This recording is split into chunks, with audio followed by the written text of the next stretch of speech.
کہو میری نماز، میرے تمام مراسم عبودیت، میرا جینا اور میرا مرنا سب کچھ اللہ رب العالمین کے لیے ہے، جس کا کوئی شریک نہیں۔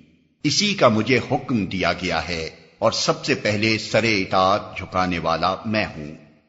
کہو کیا میں اللہ کے سوا کوئی اور رب تلاش کروں، حالانکہ وہی ہر چیز کا رب ہے۔